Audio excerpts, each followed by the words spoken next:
नमस्कार दोस्तों, 8 PM India में आपका स्वागत है। इन दिनों हरियाणा में 2024 में होने वाले लोकसभा और विधानसभा चुनाव को लेकर राजनीतिक दल माहौल गरमाने में लगे हैं।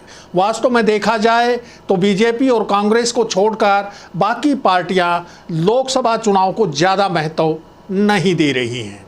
उनका एकमात्र लक्ष्य विधानसभा चुनाव जीतकर सत्ता पर काबिज होना है। तमाम पार्टियों और उनके प्रमुखों की जंग मुख्यमंत्री बनने को लेकर है। सबसे पहले प्रमुख विपक्षी दल कांग्रेस की बात करते हैं। राहुल गांधी की भारत जोड़ो यात्रा और हाथ से हाथ जोड़ो अभियान के बाद इन दिनों कांग्रेस विपक्ष आपके समक्ष कार्यक्रम चला रही है। बेशक गुटबाजी की शिकार कांग्रेस पिछले 9 साल में धरातल पर संगठन भी नहीं खड़ा कर पाई, लेकिन पूर्व मुख्यमंत्री भूपेंद्र सिंह हुड्डा और उनके सांसद पुत्र दीपेंद्र हुड्डा पार्टी के प्रदेश अध्यक्ष उदय भान को लेकर ताबड़तोड़ जनसभाएं कर रहे हैं और उन्हें जनता का समर्थन भी मिल रहा है। वहीं कांग्रेस के अलग अलग गुटों के नेताओं के बीच भी मुख्यमंत्री बनने की जंग तेज होती दिख रही है। कर्नाटक में पार्टी की जीत के बाद रणदीप सुरजेवाला ने कैथल में एक बड़ी रैली करके शक्ति प्रदर्शन किया। इसके बाद सोशल मीडिया पर सीएम रणदीप हो इस बार गाना ट्रेंड करने लगा। इससे पहले रणदीप ने पार्टी हाईकमान को चिट्ठी लिखकर कर्नाटक के प्रदेश प्रभार से मुक्त करने का निवेदन किया था। इसको लेकर चर्चा है कि अब वे प्रदेश में अपनी सक्रियता बढ़ाकर खुद को भावी मुख्यमंत्री की रेस में शामिल करना चाहते हैं। इसी तरह छत्तीसगढ़ की प्रभारी कुमारी शैलजा जब तब मुख्यमंत्री बनाए जाने को लेकर बयान देती रहती हैं, जिसको लेकर राजनीतिक गलियारों में चर्चाएं गर्म रहती हैं। गौरतलब है कि हरियाणा में पार्टी आला कमान ने पूर्व मुख्यमंत्री को एक तरह से फ्री हैंड दे रखा है और वे खुद को भावी मुख्यमंत्री के रूप में पेश करते हुए कर्नाटक और हिमाचल की तर्ज पर पार्टी की ओर से चुनावी वादे भी कर रहे हैं। ऐसे में लगता है कि कांग्रेस के भीतर भी मुख्यमंत्री पद को लेकर संघर्ष और तेज होगा। हालांकि बीजेपी जेजेपी गठबंधन सरकार के खिलाफ लोगों में बढ़ रही नाराजगी का सीधा फायदा कांग्रेस को मिल रहा है। अब ये देखने वाली बात होगी कि गुटों में बटी कांग्रेस चुनाव में विरोधियों को कैसे पटकनी दे पाएगी। वहीं इंडियन नेशनल लोकदल परिवर्तन पद यात्रा के जरिए अपना खोया आधार पाने की कोशिश में है। इस यात्रा के जरिए अभय चौटाला और पूर्व मुख्यमंत्री ओम प्रकाश चौटाला भी जहां प्रदेश सरकार को निशाने पर ले रहे हैं, वहीं वे जेजेपी की भी कड़ी आलोचना कर रहे हैं।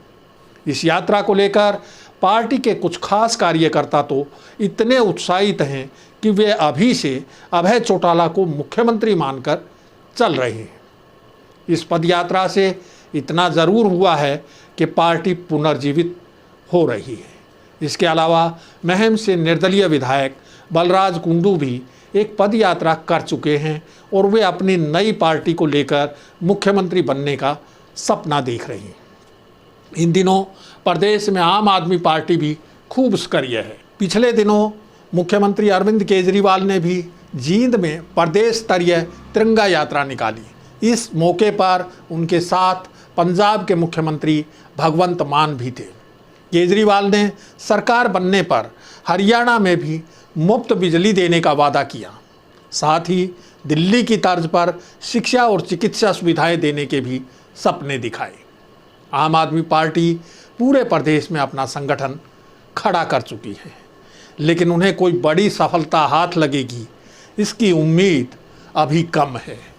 चूँकि SYL के पानी पर हरियाणा का हक नहीं होने की बात कहकर वे ग्रामीण मतदाताओं, खास तौर पर किसानों को पहले ही नाराज कर चुके हैं। अब बात करते हैं बीजेपी जेजेपी गठबंधन सरकार की। चंद महीने पहले बीजेपी के हारे हुए नेताओं की ओर से उठाई गई गठबंधन में चुनाव नहीं लड़ने की आवाज़ दूर तलक पहुंची। दोनों पार्टियों के नेताओं ने एक दूसरे के खिलाफ खूब तल्ख टिप्पणियां भी की और ऐसा माहौल बना दिया कि दोनों कभी भी अपनी राह अलग कर सकती हैं। लेकिन जल्दी ही इस पूरे हल्ले की असलियत लोगों को समझ आ गई। दोनों पार्टियां चुनाव को लेकर अलग अलग तैयारियां कर रही हैं। जेजेपी सभी लोकसभा क्षेत्रों में पार्टी की रैलियां करने की योजना बना चुकी है। जेजेपी नेता दुष्यंत चौटाला अपने चुनावी वादे पूरे नहीं कर पाने को लेकर कहते हैं कि इस बार वोट देकर पार्टी की सरकार बनाना, सभी वादे पूरे करेंगे, यानी वे भी सीधे सीधे मुख्यमंत्री पद की दौड़ में शामिल हैं। और हो भी क्यों ना, डिप्टी सीएम तो वे अभी हैं ही। वहीं मुख्यमंत्री मनोहर लाल और बीजेपी को लगता है कि इस बार भी मोदी का करिश्मा और हिंदुत्व के बल पर वे जीत जाएंगे। बेशक आरएसएस का विश्वास हिल चुका है और वह साफ कर चुकी है कि मोदी के करिश्मे और हिंदुत्व के बूते पर चुनाव नहीं जीता जा सकता। इसके लिए लोकल लीडरशिप और स्थानीय मुद्दे भी चाहिए। मुख्यमंत्री मनोहर लाल खट्टर हर जिले में 3-3 दिन के जन संवाद कार्यक्रम कर रहे हैं। वहीं पार्टी के प्रदेश प्रभारी विप्लव देव जेजेपी के अलग होने की स्थिति में सरकार बनाए रखने के लिए निर्दलीय विधायकों का भी मन टटोल चुके हैं।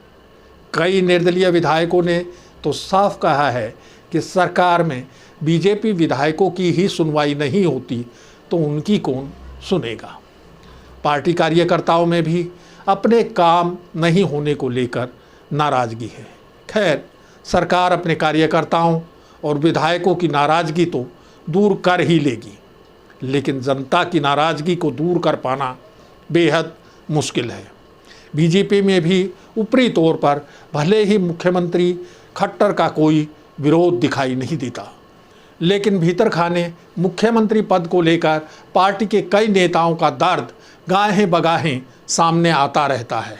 लोकसभा चुनाव के बाद क्या स्थिति रहेगी, उसके लिए मुख्यमंत्री पद के लिए दौड़ बीजेपी में भी तेज होगी।